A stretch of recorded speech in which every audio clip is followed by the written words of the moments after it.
ਜ਼ੁਲਮ ਦੀ ਖਾਤਰ ਆਵਾਜ਼ ਉਠਾਉਣੀ ਕੋਈ ਅੱਤਵਾਦ ਨਹੀਂ ਕਿਹਾ ਜਾਂਦਾ। ਜ਼ੁਲਮ ਦੇ ਖਾਤਰ ਲੜਨਾ ਉਹ ਸੱਤਵਾਦੀ ਹੁੰਦਾ, ਉਹ ਅੱਤਵਾਦ ਨਹੀਂ ਹੁੰਦਾ। ਸਾਨੂੰ ਕਹਿੰਦੇ ਆ ਟਾਰਗੇਟ ਕਰਦੇ ਆ, ਮੇਰੇ ਪੁੱਤ ਨੂੰ ਅੱਤਵਾਦੀ ਕਹਿ ਕੇ ਇਹਨਾਂ ਦੇ ਐਡਵੋਕੇਟ ਨੇ ਸਿਕਿਉਰਿਟੀ ਲਈ ਆ ਕਿ ਮੇਰਾ ਪੁੱਤ ਅੱਤਵਾਦੀ ਸੀ। ਉਹਨੇ ਖਾਲਿਸਤਾਨ ਦੀ ਮੰਗ ਕੀਤੀ ਆ, ਉਹਨੇ ਖਾਲਿਸਤਾਨ ਦੀ ਮੰਗ ਕੀਤੀ, ਖਾਲਸਾ ਰਾਜ ਦੀ ਗੱਲ ਕੀਤੀ ਹੈ। ਵਾਰਸ ਪੰਜਾਬ ਦੀ ਜਥੇਬੰਦੀ ਸਾਜਣ ਦਾ ਮਤਲਬ ਇਹ ਸੀ ਵੀ ਖਾਲਸਾ ਰਾਜ ਲਿਆਉਣਾ। ਮੇਰੇ ਪੁੱਤ ਤੋਂ ਸਾਰੀ ਪਾਰਟੀ ਲੈ ਕੇ ਉਹਦੀ ਪਿੱਠ ਵਿੱਚ ਛੁਰਾ ਖਵਾਇਆ, ਇਹ ਝੂਠੀ ਗੱਲ ਆ। ਦੱਸੋ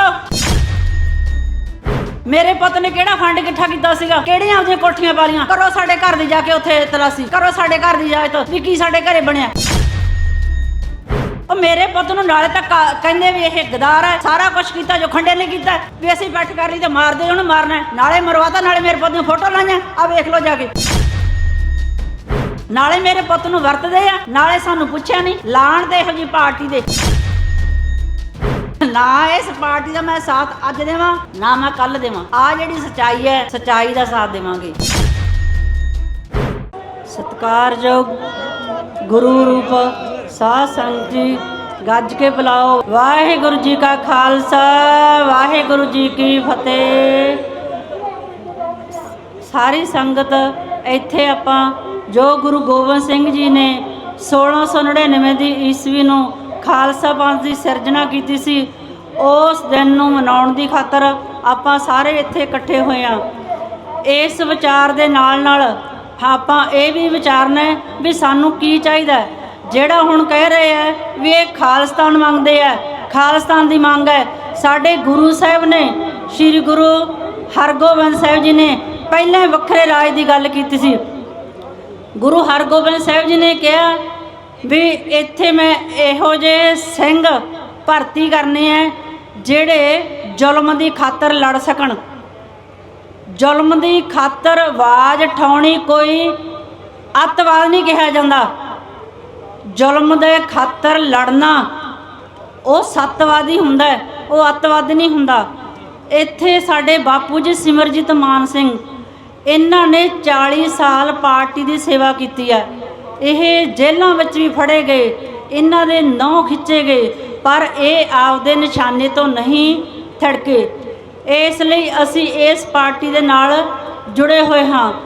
ਜਿਹੜਾ ਬਾਹਰਲੇ ਵਿਦੇਸ਼ਾਂ ਵਿੱਚ ਕਹਿੰਦੇ ਆ ਵੀ ਬਾਪੂ ਦੀ ਚਿੱਠੀ ਚੱਲਦੀ ਹੈ, ਉਹ ਚਿੱਠੀ ਨਾਲ ਇਹਨਾਂ ਨੇ ਘਰ ਨਹੀਂ ਬਣਾ ਲਿਆ, ਜਾਂ ਉਸ ਚਿੱਠੀ ਨਾਲ ਇਹਨਾਂ ਨੇ ਆਪਦਾ ਤੋਰੀ ਫੁਲਕਾ ਨਹੀਂ ਡਾਇਆ, ਲੋਕਾਂ ਵਾਂਗੂ ਫੰਡ ਨਹੀਂ ਇਕੱਠਾ ਕੀਤਾ। ਆ ਜਿਹੜੇ ਇਕੱਠ ਇੰਨੇ ਹੋਏ, ਖਰਚਾ ਹੋਇਆ, ਉਹਨਾਂ ਚਿੱਠੀਆਂ ਨਾਲ ਹੁੰਦਾ। ਇਹਨਾਂ ਦੇ ਇੱਕ ਐਡਵੋਕੇਟ ਕਹਿੰਦਾ ਵੀ ਸਿਮਰਜੀਤ ਮਾਨ ਦੀ ਚਿੱਠੀ ਚੱਲਦੀ ਆ, ਕਿ ਉਹ ਚਿੱਠੀ ਨਾਲ ਉਹਨਾਂ ਨੇ ਘਰ ਬਣਾਇਆ, ਆਪਦੇ ਕਿੰਨੇ ਕਿੱਲੇ ਫੂਕੇ ਆ, ਆਪਦੀ ਜ਼ਮੀਨ ਜਾਇਦਾਦ ਦੇ ਕਿੰਨੇ ਕਿੱਲੇ ਫੂਕੇ ਆ।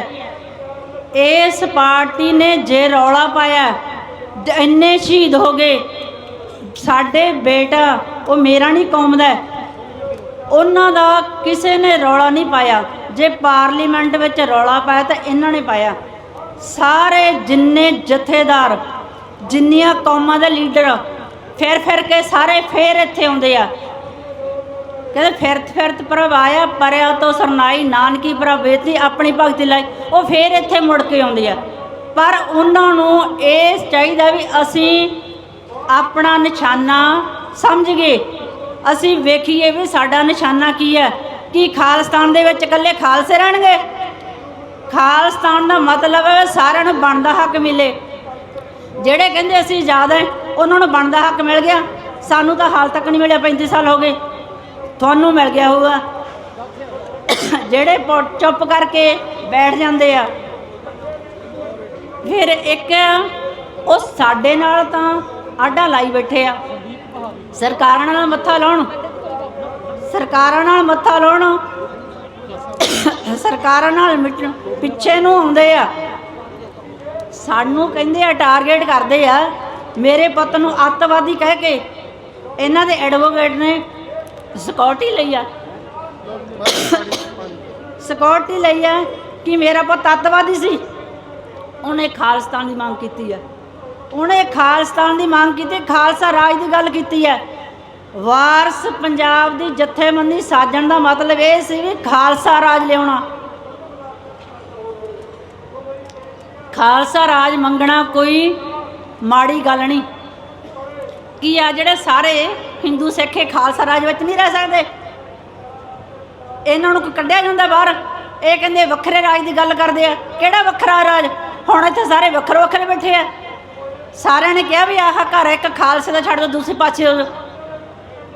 ਮਹਾਰਾਜਾ ਰਣਜੀਤ ਸਿੰਘ ਨੇ ਵੀ ਖਾਲਸਾ ਰਾਜ ਦੀ ਮੰਗ ਕੀਤੀ ਸੀ। ਉਹਨਾਂ ਨੇ ਵੀ ਖਾਲਸਾ ਰਾਜ ਦੀ ਮੰਗ ਕੀਤੀ। ਕਿੰਨੇ ਸਾਲ ਰਾਜ ਕੀਤਾ? ਇਹ ਸਾਡਾ ਬਾਪੂ ਵੀ ਖਾਲਸਾ ਰਾਜ ਦੀ ਮੰਗ ਕਰਦਾ ਹੈ। ਇਹ ਸਾਡਾ ਬਾਪੂ ਜਿਹੜਾ ਹੈ ਇੱਥੇ ਜਾਂਦਾ ਜਦੋਂ ਉਹਨਾਂ ਨੇ ਸੰਗਰੂਰ ਦੀ ਲੜੀ ਸੀਗੀ ਲੜਾਈ, ਵੋਟਾਂ ਲੜੀਆਂ, ਇਹਨਾਂ ਨੂੰ ਕਿਹਾ ਵੀ ਤੁਸੀਂ ਸਾਈਨ ਕਰਾ ਲਓ। ਇਹਨਾਂ ਨੇ ਮੁੱਕਰਨਾ ਹੈ। ਆ ਦੇਖ ਲਓ ਵੱਖਰੀ ਸਟੇਜ ਲੱਗੀ ਕਿ ਨਹੀਂ? ਦੱਸੋ ਇਹ ਝੂਠੀ ਗੱਲ ਹੈ? ਬਿਲਕੁਲ ਸੱਚ। ਦੱਸੋ, ਕੋਈ ਬਾਂਹ ਖੜ ਕਰਕੇ ਕਹੋ ਵੀ ਮੈਂ ਝੂਠੀ ਕਰਨੀ ਹੈ, ਕਰੋ ਮੈਨੂੰ ਝੂਠੀ। ਮੇਰੇ ਪੁੱਤ ਤੋਂ ਸਾਰੀ ਪਾਰਟੀ ਲੈ ਕੇ ਉਹਦੀ ਪਿੱਠ ਵਿੱਚ ਛੁਰਾ ਖਵਾਇਆ, ਇਹ ਝੂਠੀ ਗੱਲ ਆ? ਦੱਸੋ ਮੇਰੇ ਪੁੱਤ ਨੇ ਕਿਹੜਾ ਫੰਡ ਇਕੱਠਾ ਕੀਤਾ ਸੀਗਾ, ਕਿਹੜੀਆਂ ਉਹਦੀਆਂ ਕੋਠੀਆਂ ਪਾਲੀਆਂ? ਕਰੋ ਸਾਡੇ ਘਰ ਦੀ ਜਾ ਕੇ ਉੱਥੇ ਤਲਾਸ਼ੀ ਕਰੋ, ਸਾਡੇ ਘਰ ਦੀ ਇਜਾਜ਼ਤ ਵੀ ਕੀ ਸਾਡੇ ਘਰੇ ਬਣਿਆ। ਇੱਥੇ ਫੰਡਿੰਗ ਇਕੱਠੀ ਹੋ ਗਈ। ਆ ਸਾਡਾ ਪਿਓ ਕਿਹੜਾ ਫੰਡਿੰਗ ਕਰਦਾ? ਦੱਸੋ ਇਹਨੇ ਕਿਹੜੀਆਂ ਜ਼ਮੀਨਾਂ ਖਰੀਦ ਲਈਆਂ? ਇਹਨਾਂ ਨੇ ਆਪਦੀਆਂ ਟਿਕਟਾਂ ਦੇ ਦੇ ਕੇ ਆਪਦੇ ਵਿਰੋਧੀ ਖੜੇ ਕਰ ਲਏ, ਵਿਰੋਧੀ ਖੜੇ ਕਰ ਲਏ। ਵੇਖੋ ਕਿੰਨੀਆਂ ਸਟੇਜਾਂ ਲੱਗੀਆਂ, ਤੁਸੀਂ ਲੰਘ ਕੇ ਆਏ ਆ। ਇਹ ਸਾਡਾ ਬਾਪੂ ਤਾਂ ਉੱਥੇ ਖੜਾ ਹੈ, ਸਾਡੇ ਬਾਪੂ ਨੇ ਤਾਂ ਕੋਈ ਵੱਖਰੀ ਸਟੇਜ ਕੀਤੀ ਨਹੀਂ। ਇਹਨਾਂ ਵਿੱਚੋਂ ਹੀ ਲੈ ਕੇ ਟਿਕਟਾਂ ਉਹ ਬੈਠੇ ਆ, ਦੇਖ ਲਓ 4-4 ਬੰਦੇ ਲਈ ਬੈਠੇ ਆ। ਉਹ ਮੇਰੇ ਪੁੱਤ ਨੂੰ ਨਾਲੇ ਤਾਂ ਕਹਿੰਦੇ ਵੀ ਇਹ ਗਦਾਰ ਹੈ, ਸਾਰਾ ਕੁਛ ਕੀਤਾ ਜੋ ਖੰਡੇ ਨੇ ਕੀਤਾ, ਵੀ ਅਸੀਂ ਬੈਠ ਕਰ ਲਈ ਤਾਂ ਮਾਰਦੇ ਉਹਨੂੰ ਮਾਰਨਾ, ਨਾਲੇ ਮਰਵਾਤਾ ਨਾਲੇ ਮੇਰੇ ਪੁੱਤ ਦੀਆਂ ਫੋਟੋ ਲਾਈਆਂ। ਆ ਵੇਖ ਲਓ ਜਾ ਕੇ, ਵੇਖੋ ਜਾ ਕੇ ਜੇ ਮੈਂ ਝੂਠ ਬੋਲਦੀ ਹਾਂ। ਨਾਲੇ ਮੇਰੇ ਪੁੱਤ ਨੂੰ ਵਰਤਦੇ ਆ, ਨਾਲੇ ਸਾਨੂੰ ਪੁੱਛਿਆ ਨਹੀਂ। ਲਾਣ ਦੇ ਇਹੋ ਜਿਹੀ ਪਾਰਟੀ ਦੇ ਨਾ ਇਸ ਪਾਰਟੀ ਦਾ ਮੈਂ ਸਾਥ ਅੱਜ ਦੇਵਾਂ ਨਾ ਮੈਂ ਕੱਲ੍ਹ ਦੇਵਾਂ। ਆ ਜਿਹੜੀ ਸੱਚਾਈ ਹੈ, ਸੱਚਾਈ ਦਾ ਸਾਥ ਦੇਵਾਂਗੇ। ਇਸ ਲਈ ਵੀ ਜਿਹੜੀਆਂ ਆਉਣ ਵਾਲੀਆਂ ਵੋਟਾਂ ਸ਼੍ਰੋਮਣੀ ਕਮੇਟੀ ਦੀਆਂ, ਸਾਰੇ ਜਥੇਬੰਦੀਆਂ ਰਲ ਮਿਲ ਕੇ ਭਾਗ ਲਓ। ਜਿੱਤ ਭਾਵੇਂ ਕੋਈ ਮਰਜ਼ੀ ਜਾਵੇ, ਪਰ ਹਰ ਇੱਕ ਪਾਰਟੀ ਦੇ 2-2 ਮੈਂਬਰ ਬਣਾਓ। ਪਰ ਤੁਸੀਂ ਏਕਾ ਕਰੋ, ਏਕਾ ਕਰਕੇ ਉਸ ਕਮੇਟੀ ਨੂੰ, ਜਿਹੜੇ ਗੁਰਦੁਆਰਿਆਂ ਨੂੰ ਸਾਂਭ ਸੰਭਾਲ ਕਰਦੀ ਹੈ, ਉਸ ਨੂੰ ਆਪਣੇ ਹੱਥਾਂ ਵਿੱਚ ਲਓ। ਇੱਥੇ ਆਏ ਨਾ ਸਮਝੋ ਵੀ ਮੈਂ ਜਥੇਦਾਰੀ ਲੈ ਲਾਂ, ਮੈਂ ਚੌਧਰ ਲੈ ਲਾਂ। ਇਹ ਚੌਧਰ ਨੂੰ ਜਦੋਂ ਸਭ ਕੁਛ ਇੱਥੇ ਰਹਿ ਜਾਣਾ, ਆ ਪੈਸਾ ਪੂਸਾ ਸਾਰਾ ਕੁਛ ਇੱਥੇ ਰਹਿ ਜਾਣਾ। ਮੇਰਾ ਪੁੱਤ ਕੀ ਨਾਲ ਲੈ ਗਿਆ? ਕੁਛ ਨਹੀਂ ਲੈ ਗਿਆ। ਇੱਕ ਉਹ ਸੱਚਾ ਸੁੱਚਾ ਗਿਆ, ਉਹਨੇ ਸੱਚ ਸੀ। ਸਾਡੇ ਪੱਲੇ ਸੱਚ ਹਮੇਸ਼ਾ ਰਹੂਗਾ ਤੇ ਅਸੀਂ ਸੱਚ ਨੂੰ ਅਪਣਾਵਾਂਗੇ। ਇਸ ਲਈ ਤੁਸੀਂ ਸੱਚ ਨੂੰ ਪਛਾਣੋ ਵੀ ਸੱਚ ਕੀ ਹੈ। ਨਾ ਅਸੀਂ ਪੈਸਾ ਇਕੱਠਾ ਕਰਨਾ, ਨਾ ਅਸੀਂ ਚੌਧਰ ਲੈਣੀ ਹੈ। ਅਸੀਂ ਤਾਂ ਕਪੂਰ ਸਾਹਿਬ ਵਾਂਗੂ ਸੇਵਾਦਾਰ ਰਹਿਣਾ। ਭਾਵੇਂ ਸਾਥੋਂ ਕੂੜਾ ਚੜਾ ਲਓ, ਭਾਵੇਂ ਸਾਥੋਂ ਜੋੜੇ ਚੜਾ ਲਓ, ਸਾਨੂੰ ਕੋਈ ਉਹਦਾਂ ਦੀ ਲੋੜ ਨਹੀਂ। ਪਰ ਸਾਨੂੰ ਸੱਚ ਚਾਹੀਦਾ ਹੈ। ਮੇਰੀ ਹੱਥ ਬੰਨ੍ਹ ਕੇ ਸਾਰੀਆਂ ਭੈਣਾਂ ਨੂੰ, ਸਾਰੇ ਭਰਾਵਾਂ ਨੂੰ ਇਹੀ ਬੇਨਤੀ ਹੈ, ਇਕੱਠੇ ਹੋ ਜਾਓ, ਸੱਚ ਨੂੰ ਪਛਾਣੋ ਤੇ ਬਾਪੂ ਜੀ ਸਿਮਰਜੀਤ ਮਾਨ ਸਿੰਘ ਦਾ ਸਾਥ ਦਿਓ। ਵਾਹਿਗੁਰੂ ਜੀ ਕਾ ਖਾਲਸਾ, ਵਾਹਿਗੁਰੂ ਜੀ ਕੀ ਫਤਿਹ।